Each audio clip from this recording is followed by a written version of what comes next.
اور سنیں حضور نے کیا فرمایا۔ نبی پاک صلی اللہ تعالی علیہ وسلم نے دعا دی، کہا اے اللہ اس آدمی کے چہرے کو چمکتا دمکتا رکھنا۔ کیا دعا ہے، اور دی اس محبوب نے ہے کہ جو جب دعا کرتے تھے تو اعلیٰ حضرت بریلوی فرماتے ہیں قبولیت نیچے آ جایا کرتی۔ حضور نے دعا دی، کہا اے اللہ اس آدمی کے چہرے کو چمکتا دمکتا رکھنا جو میری حدیثیں یاد کرتا ہے اور پھر آگے بیان کرتا ہے۔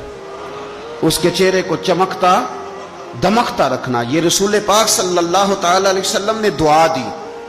میرے عزیز، امام بخاری رحمۃ اللہ علیہ کے ایک شاگرد تھے محمد بن عباس، وہ کہتے ہیں مجھے امام بخاری نا حدیثیں لکھوایا کرتے تھے اور میں حدیثیں لکھا کرتا تھا۔ جب آپ حدیث پاک پڑھتے ہیں یا حدیث پاک سنتے ہیں تو کئی دفعہ ایسے ہوتا ہے کہ آپ کوئی واقعہ اچھے طریقے سے پڑھ رہے ہیں حضور کے دور کا صلی اللہ علیہ وسلم، یا سن رہے ہیں، ایسے لگتا ہے کہ وہ منظر آنکھوں کے سامنے گھوم گیا ہے۔ تو امام بخاری رحمۃ اللہ تعالی علیہ اپنے شاگرد کو حدیثیں لکھوا رہے تھے تو ایک خاص حدیث پاک کے لحاظ سے آپ نے فلسفہ بیان کیا۔ انہیں چونکہ حدیث پاک کے مشن سے پیار بڑا تھا امام بخاری کو، فرماتے ہیں 500 دینار میری ماہانہ آمدن ہے، میں ساری نبی پاک کے دین کے طالب علموں پہ خرچ کر دیتا ہوں۔ یہ مشن سے پیار ہے۔ تو امام بخاری رحمۃ اللہ تعالی علیہ کے شاگرد محمد بن عباس فرماتے ہیں میں حدیثیں لکھ رہا تھا تو انسان تھک جاتا ہے، کہتے میں لکھتے لکھتے امام صاحب چونکہ لکھواتے جا رہے تھے تو میں تھک گیا۔ تو امام بخاری رحمۃ اللہ تعالی علیہ نے جب محسوس کیا نا کہ میں کوئی سست ہو گیا ہوں، تھک گیا ہوں، تو فرمانے لگے مجھ سے کہ جو کھیل کود والے لوگ ہیں نا، شاگرد سے کہتے ہیں جو کھیل کود والے لوگ ہیں وہ کھیل کود میں خوش رہتے ہیں، جو تاجر ہیں وہ تجارت میں خوش رہتے ہیں، جو سیاحت کے شوقین ہیں وہ گھومنے پھرنے میں خوش رہتے ہیں۔ فرمایا تو کتنا خوش نصیب ہے کہ جب سے تو بیٹھا ہے یا نبی پاک علیہ السلام کے ساتھ بیٹھا ہوا ہے یا حضور کے صحابہ کے ساتھ بیٹھا ہوا ہے۔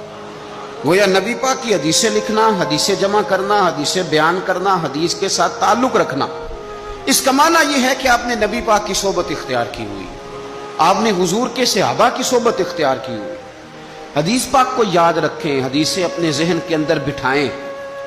ایک حدیث پاک میں نبی پاک صلی اللہ علیہ وسلم نے فرمایا جس نے 40 حدیثیں جمع کر کے میری امت تک پہنچائی، اللہ قیامت کے دن اسے علماء کے ساتھ کھڑا فرمائے گا۔ حدیثوں کو یاد رکھیں۔ میرا آپ کو مشورہ ہے کہ رات کو بیٹھ کے لکھیں آپ کو کتنی حدیثیں یاد ہیں، جو یاد ہیں وہ لکھیں، اور حضور صلی اللہ علیہ وسلم کی باتوں کا ذکر کریں۔ کسی شاعر نے ایک جملہ کہا تھا پر بڑے بہترین کہہ دیا، وہ کہنے لگا یار متکبر آدمی میں محبت نہیں ہوتی،